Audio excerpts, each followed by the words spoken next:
Quand on se promène sur le plateau de l'Aubrac, il faut être très prudent envers le bétail. Heureusement, j'ai mon fidèle compagnon, toujours prêt à s'interposer. En parcourant l'Aubrac, au milieu des troupeaux, pour aller filmer les plantes succulentes, je ne passe jamais inaperçu. Mais revenons aux succulentes, pour retrouver la situation de mini-désert avant que la sécheresse ne s'installe. Les graminées sont encore vertes.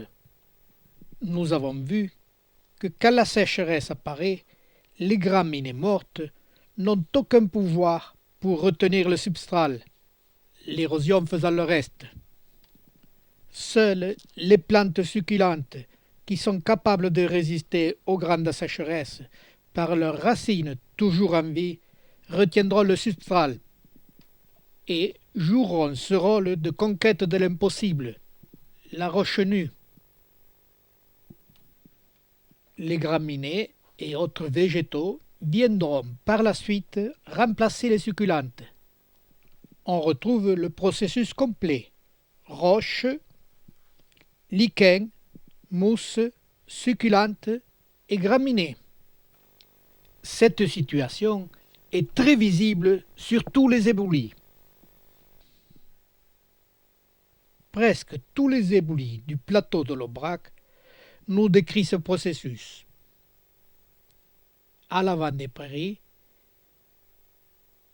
il y a presque toujours des succulentes. L'espèce principale que l'on rencontre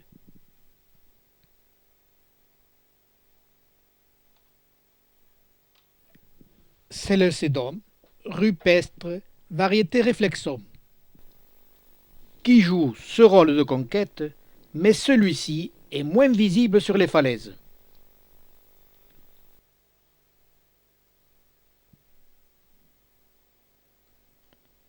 Il se retrouve parfois en quantité très importante, mélangé à d'autres végétaux.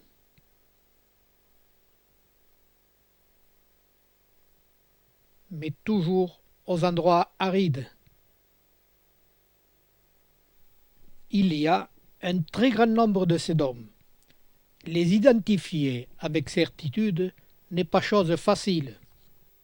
Le sédum rupestre a plusieurs variétés, mais aussi plusieurs appellations, ce qui sème souvent la confusion. Aussi, penchons-nous plutôt sur sa façon de vivre, sa façon de conquérir l'impossible, et pensons que sans ces végétaux aux vies très particulières, faisant des réserves pour résister aux sécheresses, la conquête du plateau de l'Aubrac aurait été bien plus lente. Le voilà rampant entre les roches pour aller créer de l'humus.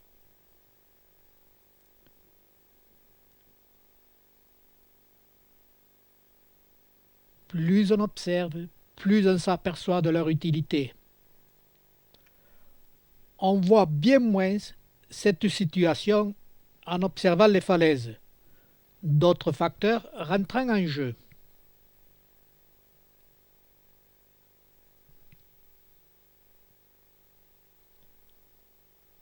Les succulentes ont encore du travail sur le plateau de l'Aubrac.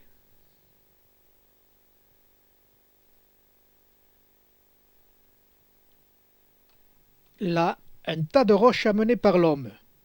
Les succulentes sont en train de le recouvrir. Toujours notre sédum.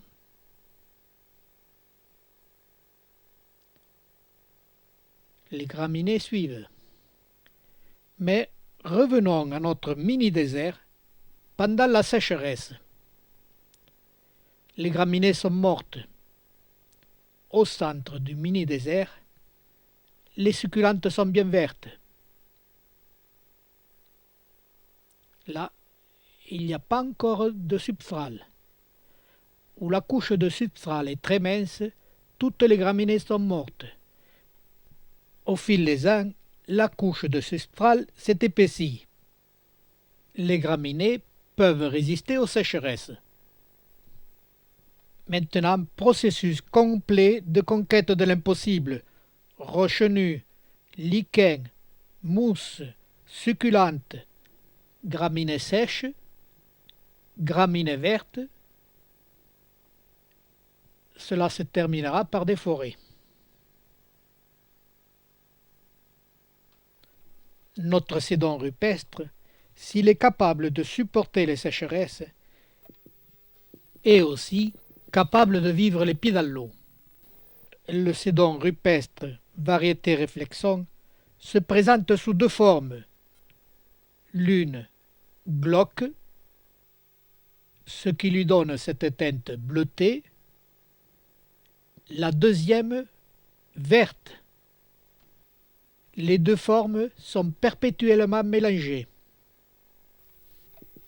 La floraison, très belle, a lieu au mois de juillet.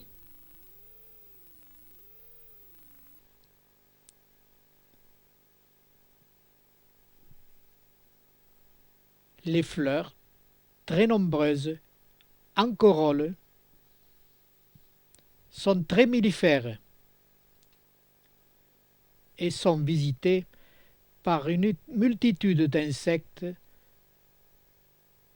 gourmands de ce nectar, comme les bourdons et les abeilles.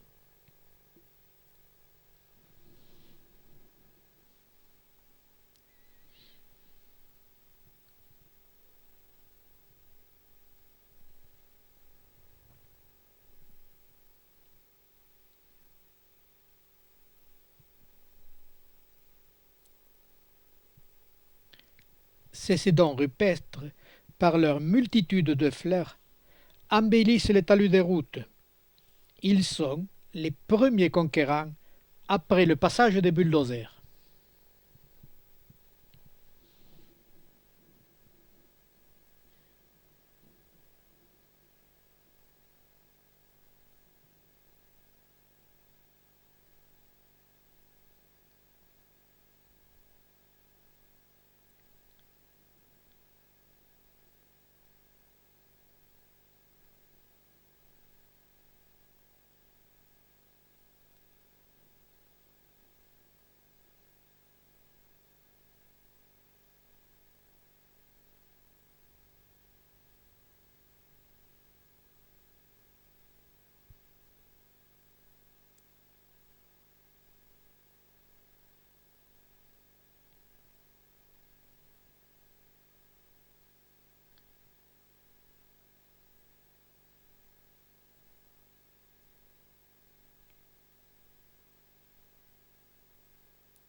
Si le sédon rupestre, variété réflexon, est très bien représenté sur le plateau de l'Aubrac,